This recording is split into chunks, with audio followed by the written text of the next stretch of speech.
Salut à toutes, salut à tous. Enfin, cette toute première vidéo officielle où on rentre dans le vif du sujet. Donc cette chaîne s'appelle Bouddhisme Zen, le sujet c'est le bouddhisme zen, mais aussi le bouddhisme plus général, toute tradition confondue, et encore plus largement finalement la spiritualité. Parce que le bouddhisme se veut universel, dans le sens où il n'est pas dogmatique, il n'est pas vraiment clérical. De là vient finalement toujours cette question, est-ce que c'est une religion, une philosophie? Mais bon, ça c'est à chacun de voir à partir du moment où justement il fait connaissance avec cette voie, la voie du Bouddha, qui commence à la pratiquer, il se rend compte par lui-même de ce que ça peut être et comment ça lui parle. Et finalement, de savoir si c'est une religion ou une philosophie, c'est pas très important. Alors, cette première vidéo, elle s'adresse plutôt à des gens qui s'intéressent au bouddhisme, qui ont peut-être déjà des vagues notions ou voire pas du tout. Et donc, c'est une première vidéo pour cette chaîne qui sera plutôt généraliste. On va regarder un petit peu l'historique, les grandes notions de base. Et ensuite, sur les prochaines vidéos, on partira avec des thèmes plus précis à développer. Mais là, on va faire un peu de généralité pour présenter un peu ce qu'est la voie du Bouddha, d'où elle vient, comment elle est née. Alors, le bouddhisme est né il y a à peu près 2600 ans dans le nord de l'Inde, avec celui qu'on a appelé le Bouddha. C'est un mot sanskrit, un adjectif qui veut dire l'éveillé, l'éclairé, celui qui sait. On verra plus tard ce qu'est cet éveil, à quoi ça correspond, à quoi ce Bouddha a pu s'éveiller. Mais on ne va pas rentrer dans tous ces détails ici, puisqu'on reste un petit peu dans une présentation assez générale. Donc ce bouddhisme étant né avec celui qu'on a nommé le Bouddha, l'éclairé, l'éveillé, dans le nord de l'Inde, avec les siècles, il s'est diffusé, il s'est transmis, d'abord par voie orale, ensuite par écrit. Il a traversé de nombreux pays en s'accoutumant aux cultures locales. Donc ça a donné des écoles finalement un petit peu diversifiées par la forme, par les pratiques, mais le fond reste finalement toujours le même. Donc il y a des écoles assez nombreuses, des plus ou moins connues, plus ou moins populaires. On connaît communément ce qu'on appelle le bouddhisme tibétain, mais c'est pas une appellation très logique. C'est un courant qui s'appelle le Vajrayana, qui fait partie du grand véhicule. Mais finalement, ce bouddhisme-là vient essentiellement d'une bonne partie de l'Himalaya, pas seulement au Tibet. Ensuite, il y a un autre grand courant connu, donc le bouddhisme zen, qui lui est d'origine chino-japonaise, puisque du nord de l'Inde, elle a traversé la Chine pendant plusieurs siècles. Elle s'est développée en Chine, puis ensuite s'est transmise au Japon, où elle s'est encore développée, encore sur plusieurs siècles, avant d'arriver jusqu'à nous, enfin, en Occident.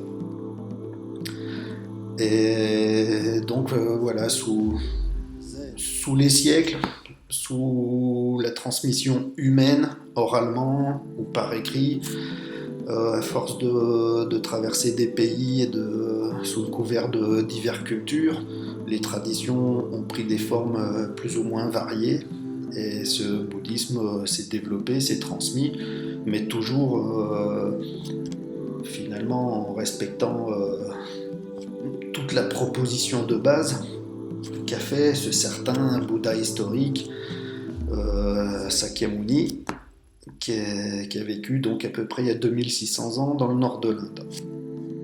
Alors, les grandes généralités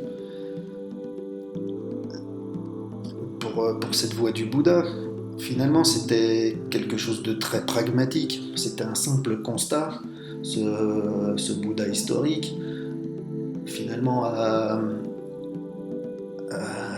pris conscience qu'il y avait de la souffrance dans l'existence. Déjà, à la naissance, on est arraché du ventre de notre mère la plupart du temps, on pleure déjà dès la naissance. Ensuite, toute notre vie, on est en train de vieillir, on est sujet aux maladies, on n'est pas à l'abri d'attraper des microbes, des virus, des bactéries, et ainsi de suite, avec toutes les maladies que ça peut induire. Et il y a d'autres formes de souffrance très très très multiples, ce qu'on appelle le manque, la frustration, ne pas avoir ce qu'on aimerait avoir, ou avoir ce qu'on n'aimerait pas avoir, et ainsi de suite. Il y en a une multitude comme ça dans tous les domaines. Enfin, voilà, il a découvert que l'existence était souffrance. C'était une première noble vérité, mais pas une fatalité, heureusement, puisque c'est de là que découle toute sa démarche, et finalement, sa réalisation spirituelle est la proposition qui en découle, avec laquelle on fait aujourd'hui, avec laquelle on pratique. Parce que le Bouddha lui-même répétait sans cesse, ne croyez pas ce que je vous raconte, mais vérifiez-le par vous-même, par votre propre pratique, par votre propre expérience. Donc c'est ce qui est fabuleux, c'est juste une proposition non dogmatique qui découle d'une expérience. Cette proposition, si on s'y intéresse, on essaie de la mettre en pratique par soi-même, et on la vérifie par soi-même, on vérifie sa pertinence par soi-même quand on l'expérimente finalement. Chacun voit midi à sa porte finalement avec cette voie. Et donc il a découvert par des pratiques spirituelles, notamment la méditation assise, sa véritable nature profonde, la nature de l'existence, de l'univers, la réalité telle qu'elle est, avant une identification personnelle qui divise les choses, qui sépare les choses, et au travers desquelles il faut absolument exister, s'affirmer, se justifier, et avec toute la dualité qui en découle, et les souffrances qui en découlent. Donc il a découvert la nature réelle de la réalité avant même de s'identifier à qui que ce soit, à quoi que ce soit, avant même de créer des dualités. Et il a découvert par là un peu l'origine des souffrances qui viennent justement de cette notion d'un moi substantiel, qui est un petit peu quand même illusoire. Mais on verra tout ça par la suite dans les prochaines vidéos. Le pourquoi du comment, quelle est la pertinence de tous ces propos, les arguments, disons, les propositions argumentées qu'il faut vérifier par soi-même, qui ne sont pas des dogmes, qui ne sont pas des vérités qu'on impose.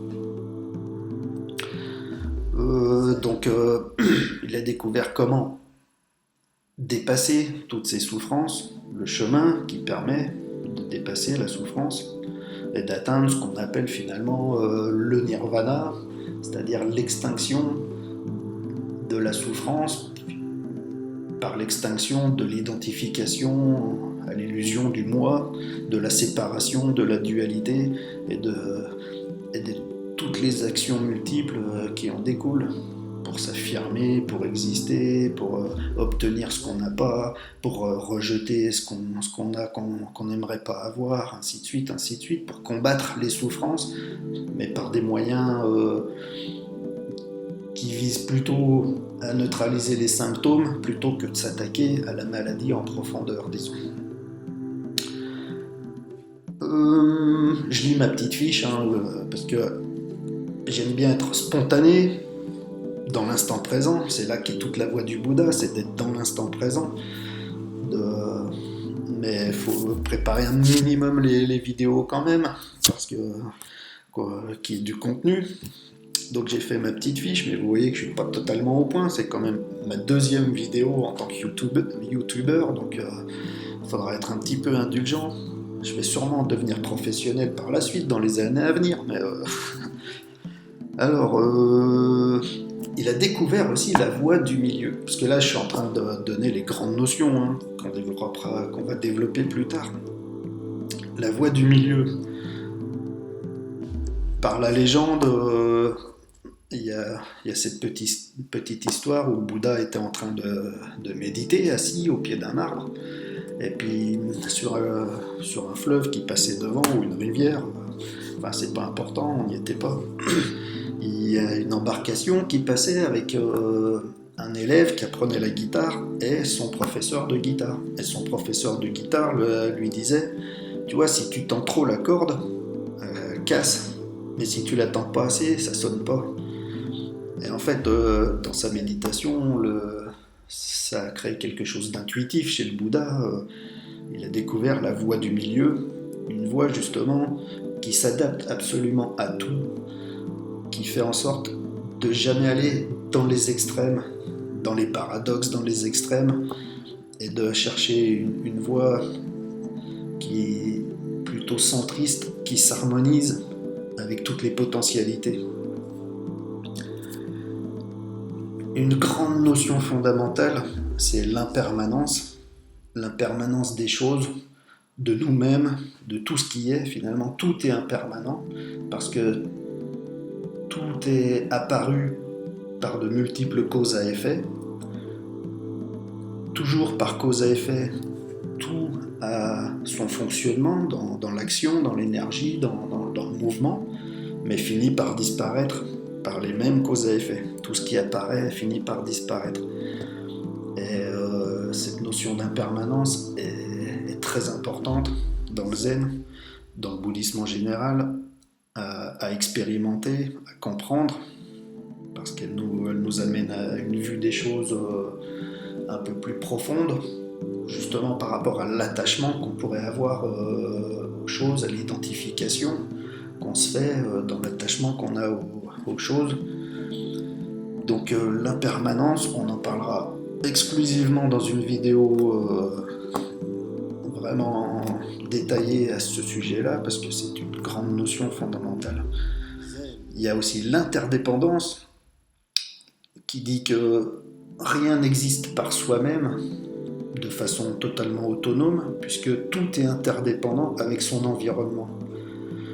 Comme par exemple, moi en ce moment, pour faire cette vidéo, je respire l'oxygène alentour, je me nourris de nourriture, je bois de l'eau. En fait, je suis complètement interdépendant avec tout ce qui m'entoure. Je suis en constante causalité, en action constante avec l'environnement, ce qui fait qu'il n'y a pas réellement de séparation, il n'y a pas vraiment d'entité propre, tout est cause à effet, interlié, et toute l'action, toute l'énergie, toute l'apparition de l'existence, elle se fait comme ça en fait par interdépendance, mais rien n'est figé, rien n'est permanent et rien n'a de constance qui lui soit propre. Tout est défini par une interrelation constante avec sujet-objet, avec ce qu'il est, avec son environnement. Il n'y a pas vraiment de dualité. Ensuite, la grande notion de la vacuité.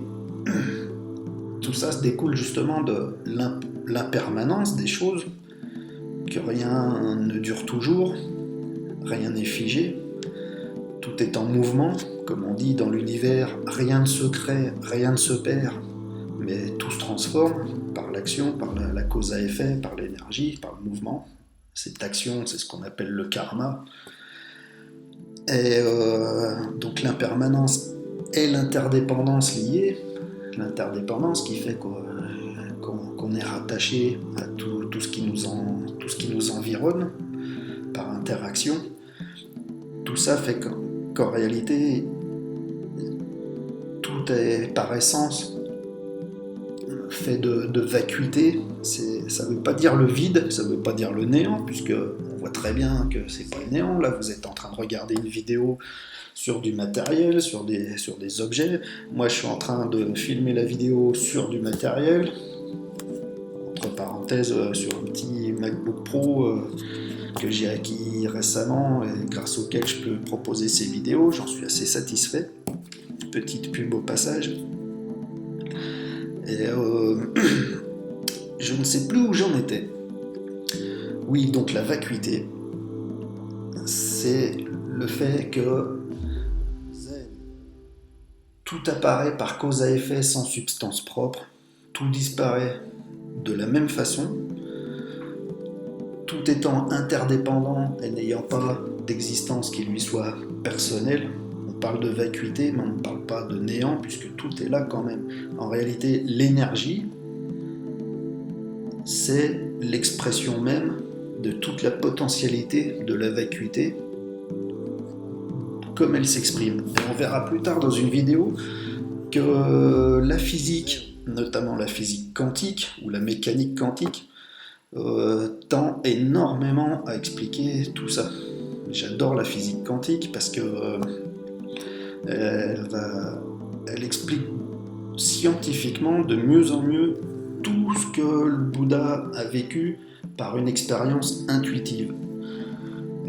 C'est en parfaite corrélation. D'ailleurs, quand on marche entre parenthèses, quand on marche dans une voie spirituelle, je crois que c'est très intéressant de toujours la confronter aux avancements de la science, parce que pour qu'une tradition spirituelle, une pratique spirituelle soit pertinente, il faut qu'elle soit en adéquation avec ce qui est, avec la réalité telle qu'elle est.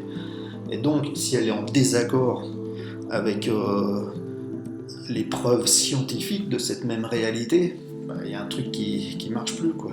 Donc, on peut très bien donner du crédit à la science tout en ayant une voie spirituelle, une pratique spirituelle très profonde et très pertinente. L'un n'empêche pas du tout l'autre, bien au contraire. Donc la vacuité, voilà, donc le moi et l'unité. En fait, je crois que c'est la grande démarche du bouddhisme en général. C'est d'expliquer les causes de la souffrance en expliquant ce qu'est le moi, l'idée du moi, l'identification, la séparation, la dualité, avec tout ce qui en découle, et une autre vision de l'existence qui est plus dans l'unité, qui est moins dans la séparation, sujet-objet, où il n'y a plus d'identification au moi, et donc une ouverture, parce que si le moi n'est pas enfermé là, qu'il n'est pas identifié, finalement, il est tout. S'il n'y a pas d'identification, tout est moi, tout est un. Et puis c'est la grande libération, finalement, la libération du carcan mental, du figement mental, du blocage, et puis des concepts, des idées préconçues, de toutes les illusions, enfin voilà. Toute la voie du Bouddha, c'est une voie pragmatique qui repose uniquement sur l'expérience, sur la pratique. C'est une simple proposition non dogmatique et chacun en fait ce qu'il veut. Dans le sens où si on s'intéresse à la proposition, qu'on la prend en compte et qu'on a envie de la vérifier par soi-même, on rentre dans la pratique. Plus la pratique sera juste, plus on a des chances de réaliser cette voie, de devenir le Bouddha, comme le Bouddha historique d'il y a 2600 ans.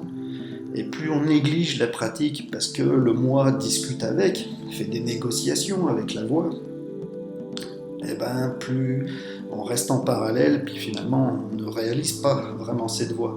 Et tout ce qu'on en pense, ça reste du concept mental. Donc le moi, c'est un espèce de cercle vicieux, c'est en ça que cette voie est particulièrement difficile, alors qu'à la base, dans sa proposition, elle est extrêmement simple d'un point de vue pratique. C'est la réalisation qui est difficile parce que le moi est très très puissant, enfin, ce qu'on appelle aussi communément l'ego, mais l'ego c'est pas péjoratif, il en faut un pour le côté relatif.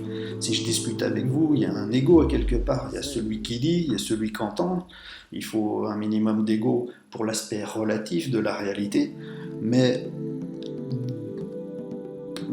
en essence, disons, il n'y a pas vraiment d'ego puisque, comme on l'a vu, tout est en interdépendance complète. Celui qui dit et celui qui entend ne sont pas fondamentalement séparés. Je crois que pour les généralités, on est pas mal. Surtout que les vidéos, je vous cache pas qu'elles sont super longues à charger sur YouTube. Donc, à chaque fois, je vais essayer de condenser sur différents sujets à développer, différents thèmes, mais sans faire trop long à chaque fois non plus, parce qu'il y en a pour des plombs à mettre tout ça sur YouTube. Voilà. Donc je vous remercie beaucoup pour le visionnage de cette vidéo. Je vous invite à, si c'est pas fait, à voir les petites vidéos d'avant-propos qui sont quand même importantes. Vous verrez pourquoi si vous les visionnez. Aux prochaines vidéos avec les prochains thèmes développés plus en détail. Et puis voilà, comme à chaque fois, si vous aimez, vous cliquez. Si vous voulez partager, c'est cool. Vous voulez commenter, poser des questions, ça se trouve juste en dessous. N'hésitez pas, ce sera avec grand plaisir. Et puis vous abonner à la chaîne si vous avez envie d'être tenu au courant à chaque fois que je sors une vidéo de ce type-là. Merci beaucoup, à une toute prochaine fois.